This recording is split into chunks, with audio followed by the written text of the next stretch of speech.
Olá a todos, bem-vindos à Zona de Reunião. Vamos para mais uma aula de Doutrina de Liderança da Marinha, que vai falar dos atributos de um líder. Os atributos de um líder têm como componente comum a capacidade de influenciar, que é aquela definição básica que a Marinha adota, que é a capacidade de influenciar pessoas em prol, de execução de uma faina, falando de uma maneira bem simples. Então, o componente comum a toda capacidade, a todo atributo de um líder, é a capacidade de influenciar. Um bom líder deve perseguir, manter, desenvolver e cultivar essa capacidade, sobretudo transmiti-la aos seus subordinados, formando assim novos líderes que, por sua vez, devem agir da mesma forma na tentativa de alcançar um círculo virtuoso, não um círculo vicioso, mas um círculo virtuoso. Então, isso é tão precioso dentro da liderança que você não tem que manter só para você. Você tem que cultivar isso e passar para os seus subordinados. Porque você tiver bons liderados e eles têm conhecimento daquilo que você está fazendo, com certeza no futuro, quando ele exercer algum cargo de chefia e tiver que fazer aquela condução de homens, quando serem condutores de homens, eles vão aprender com aquele legado que você deixou, uma maneira muito mais simples, muito mais fácil, de influenciar os seus liderados. Principais atributos de um líder. O primeiro, é o exemplo. Ele diz que a apresentação pessoal e o comportamento coerentes com valores, normas e crenças da instituição em todas as circunstâncias. Nós, fuzileiros, nós temos uma imagem a zelar. E todo mundo, quando vê um fuzileiro, vê outro militar de qualquer outra força, ou até outro quadro mesmo da Marinha, ele sabe falar, aquilo ali é um fuzileiro, aquela postura, o jeito de se apresentar. Então, isso é um atributo muito bom, não só eu até digo que não vai além da liderança, acho que já está inato dentro de nós, fuzileiros. Então, o primeiro atributo aí é o exemplo. Integridade ética. Honestidade, transparência e comprometimento inquebrantável com os valores éticos da instituição, tais como honra, lealdade para com seus superiores, pares e subordinados, fidelidade e coragem. Dentre outros expressos na Rosa das Virtudes, que está em outra doutrina. Dentre os atributos que compõem a integridade ética, nós podemos destacar, a primeira é a lealdade, a coragem e caráter. Então esses aí são, dentro da doutrina, dentro desse contexto aqui, é dos atributos mais importantes dentro da integridade ética. Vamos falar de cada um deles. A lealdade é o verdadeiro, espontâneo e incansável devotamento a uma causa, a sincera obediência à autoridade dos superiores e o respeito aos sentimentos de dignidade alheia. Você é leal àquilo ali, você defende aquilo ali e pronto, e acabou. Coragem. A coragem apresenta-se sob duas formas. A primeira é a coragem física, que é a superação do medo ao dano físico no cumprimento do dever. Você não tem medo de se machucar, em prol daquilo que você está capacitado a fazer e foi treinado a fazer. E temos também a coragem moral, que é a disposição para defender convicções, sobretudo em situações críticas, e para opinar e agir sempre pelo bem, mesmo e principalmente quando não favorecer ou até contrariar as conveniências pessoais. Ou seja, você tem a coragem moral que vai até contra seus próprios valores pessoais, não da instituição, mas pessoais. Então, eu acho que ela até se sobressai mais do que a física, porque você às vezes tem que ir contra certos princípios em prol daquilo que você tanto prega, que está dentro daquela lealdade que faz parte da integridade ética. Por sua importância na paz ou no combate, ressalta-se que a coragem moral é a capacidade de assumir responsabilidade por suas decisões e erro. Então ela é muito importante, essa capacidade, essa coragem moral. E o terceiro atributo da integridade ética é o caráter, que diz que o caráter é a combinação de traços de personalidade que dão consistência ao comportamento e tem por base as crenças, os valores, sendo o fator preponderante nas decisões e no modo de agir de qualquer pessoa.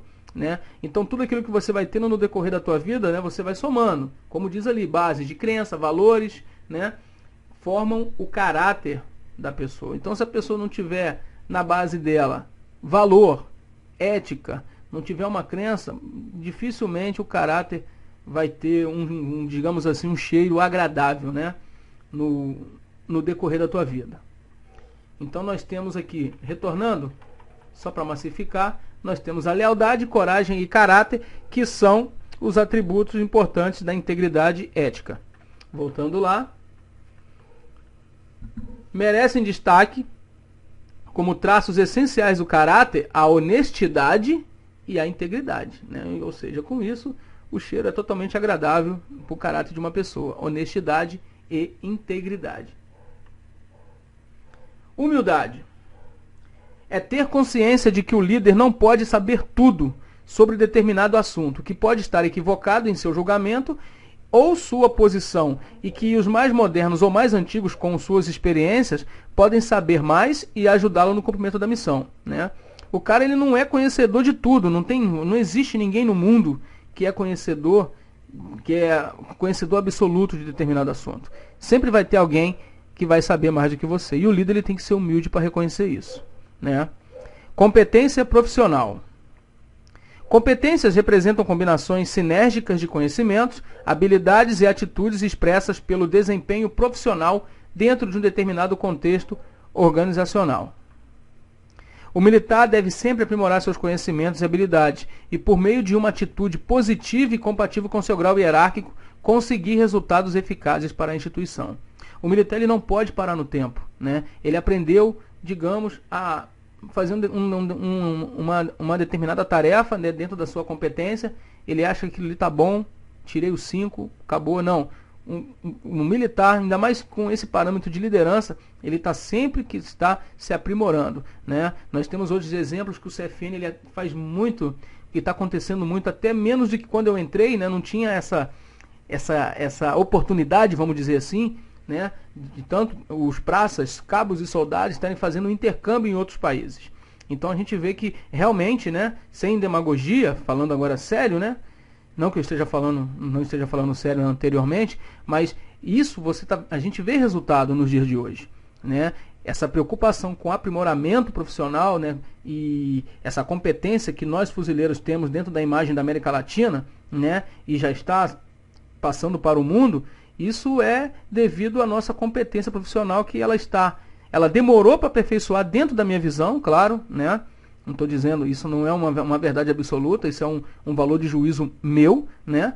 Do tempo que eu entrei até hoje, eu disse que ela demorou um pouco para evoluir dentro da minha vida, a partir do momento que eu entrei, né? E hoje ela está indo nos passos, né, mais rápido do que quando eu ingressei nas fileiras do CFN. Então isso é muito importante. A determinação. Persistência para a realização de tarefas, possibilitando vencer as dificuldades encontradas até concluí-las com eficácia dentro dos prazos estabelecidos, né? É ultrapassar todos os obstáculos ali, independente das suas limitações da instituição, né? O cara tem que ser determinado. Entusiasmo. É uma disposição para assumir responsabilidades e enfrentar desafios, demonstrando vibração espontânea e contagiante pelo seu trabalho, pela organização. Então o cara ele tem que ele acordar, ele tem que estar vibrando, né, para realizar o seu trabalho. Só agora um adendozinho, né, que o excesso de vibração ele pode matar o combatente. Então tem que ser uma coisa espontânea e contagiante. Capacidade decisória é a habilidade para considerar diversas linhas de ação diante de uma situação problema, escolhendo em tempo hábil aquela mais adequada para assim implementá-la. Quando necessário, o líder deve ser capaz de tomar decisões difíceis ou impopulares com firmeza e coragem. Porque às vezes nem sempre o que o líder, a decisão que ele toma, né, vai agradar todo mundo. Às vezes ele tem que fazer uma posição que, infelizmente, é o bem para quem? Para a instituição e não para os seus liderados, né? E nós vimos que essa capacidade decisória, uma das ferramentas que a própria doutrina diz, é o processo filosófico, né, que é a capacidade decisória, que o líder ele vai trabalhando com aquilo. Então, quando chega nesse momento, ele vai estar apto para assumir decisões que às vezes podem ser difíceis, né? Ele pode, tipo assim, chutar um vespeiro, mas infelizmente aquela é a decisão que vai ter que ser tomada naquele momento em prol da instituição. O líder deve ter firmeza em suas decisões e não sendo irredutível diante das circunstâncias que se apresentam. Às vezes uma decisão que ele toma, as pessoas aglomeram em volta dele, ele vai lá e dá um passo atrás. Isso aí ele já perdeu totalmente, né, a sua capacidade de liderar. E a sua credibilidade para os seus subordinados, né? Isso é um fator muito negativo. Autoconfiança. Capacidade de pensar e de decidir autonomamente e convicção de ter competência para ser bem-sucedido diante de dificuldades. Expressa pela segurança, firmeza e otimismo no modo de falar e de agir. Né? Isso aí é um complemento daquilo que nós vimos anteriormente. Autocontrole.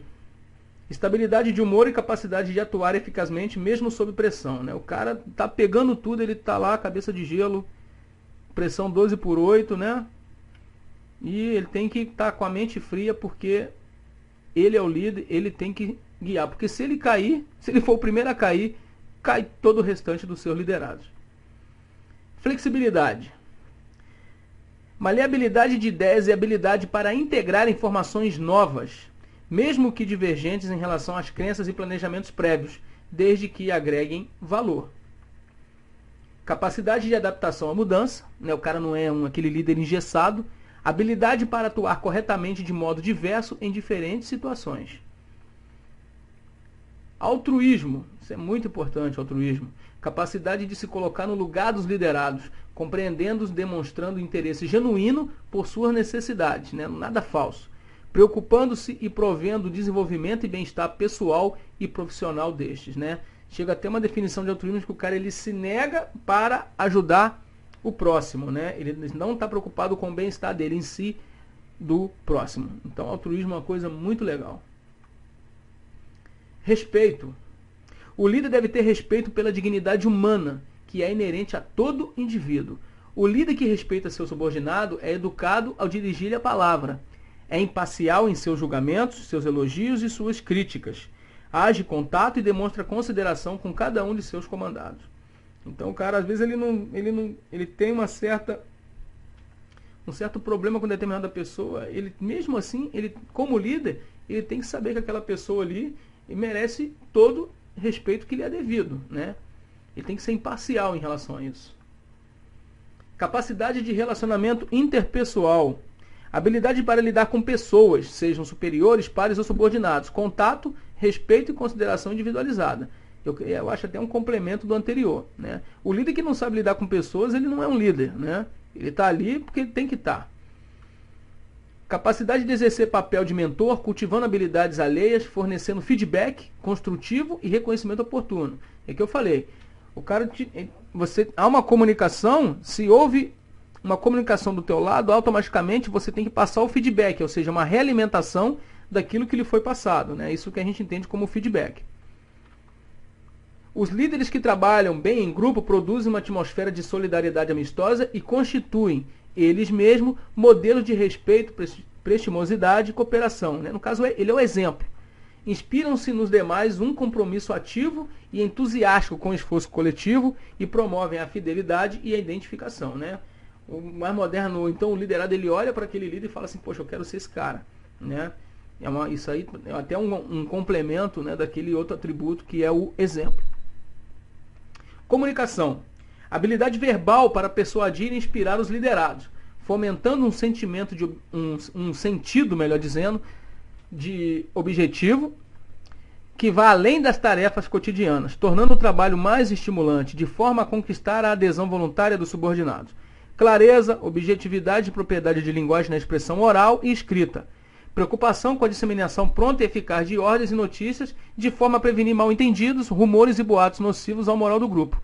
É o que a gente falou na aula passada, né? O cara tem que ter uma habilidade de comunicar muito grande, tanto oral quanto escrita. É de extrema importância que o líder procure desenvolver essa capacidade, tanto escrita como oral, para se fazer entender por seus comandados em todos os níveis. A expedição de ordens e a orientação sobre tarefas ou missões, tudo se faz por meio da comunicação.